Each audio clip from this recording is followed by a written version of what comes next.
Shivam Singh Rathore, you are watching science classes. तो welcome है आप सभी का आज की साइंस की क्लास में। तो आज का हमारा लेसन है पुष्पी पादपों में लैंगिक जनन, जो कि हाई स्कूल और इंटर में बहुत ही मोस्ट इंपॉर्टेंट लेसन है। इससे रिलेटेड बोर्ड परीक्षा में कई क्वेश्चन आते हैं, जैसे एक प्रारूपिक पुष्प के अंदर कार्ड का नामांकित चित्र बनाइए, एक प्रारूपिक पुष्प का सचित्र वर्णन कीजिए। बहुत से क्वेश्चन आते हैं, ऑब्जेक्टिव टाइप आते हैं इससे रिलेटेड, और शॉर्ट में आते हैं, लॉन्ग में आता है।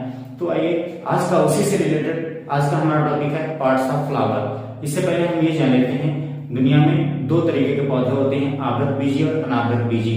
आवृत बीजी क्या होते हैं? आवृत बीजी की पौधों की सबसे बड़ी विशेषता होती है, उसमें पुष्प पाए जाते हैं, पुष्प में नर और मादा भाग होते हैं, और इसको हम डिटेल में जानते हैं। जो नीचे की ओर डंडी जैसी संरचना होती है, इसको हम बोलते हैं पेडसिल, और जिसको हिंदी में बोलते हैं पुष्प बरंग। इसी की सहायता से हम पुष्प को पकड़ते हैं। ठीक उसके ऊपर होता है थैलेमस, हिंदी में बोलते हैं पुष्पासन, जिसके ऊपर पुष्प स्थित होता है, इसीलिए इसको बोलते हैं पुष्पासन, यानी पुष्प का आसन।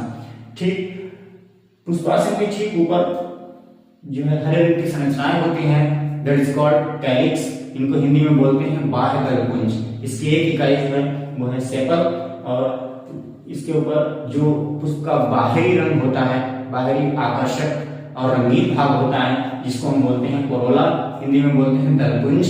इसकी एक इकाई पेटल कहलाती है।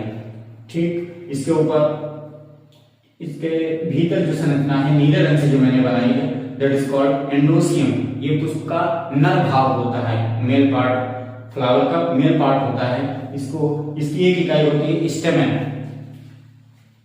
जो मैंने ब्लैक कलर से संरचना बनाई है, इसको बोलते हैं गायनेसियम। ये मादा भाग है पुष्प का, इसकी एक इकाई कार्पेल कहलाती है। आइए अब इन्हीं सभी पार्ट्स को हम डिटेल में पढ़ते हैं, डिटेल में जानते हैं। सबसे पहले हम मादा भाग के डिटेल में जानते हैं। वर्तिकाग्र सबसे ऊपरी भाग कहलाता है वर्तिकाग्र, अंग्रेजी बोलते हैं स्टिग्मा। परागण की क्रिया के फलस्वरूप पुष्प के जो परागकण है, नर भाग के परागकण है, वो इसी वर्तिकाग्र पर सबसे पहले आते हैं। नीचे का भाग वर्तिका है, जिसको अंग्रेजी में बोलते हैं स्टाइल, और नीचे का भाग अंडाशय, इसको अंग्रेजी में बोलते हैं ओवरी, और लाल कलर से जो मैंने संरचना बनाई है दैट इज कॉल्ड बीजांड, अंग्रेजी में बोलते हैं ओव्यूल। निषेचन की प्रक्रिया के फलस्वरूप, निषेचन की प्रक्रिया के पश्चात जो अंडाशय है वो फल में विकसित हो जाता है, और बीजांड बीज में बदल जाता है। अब आइए हम बात करते हैं पुष्प के नर भाग की। पुष्प का नर भाग,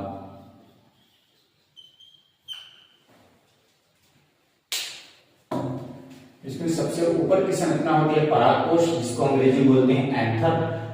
उसके ठीक नीचे होता है तंतु, जिसको अंग्रेजी बोलते हैं फिलामेंट।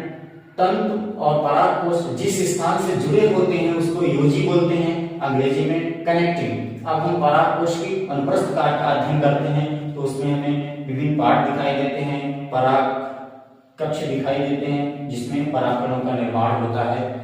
तो उम्मीद करता हूं आज की वीडियो आपको काफी पसंद आई होगी। फिर मिलते हैं एक नए वीडियो के साथ, तब तक के लिए have a good day, have a nice day. Thanks for watching science classes.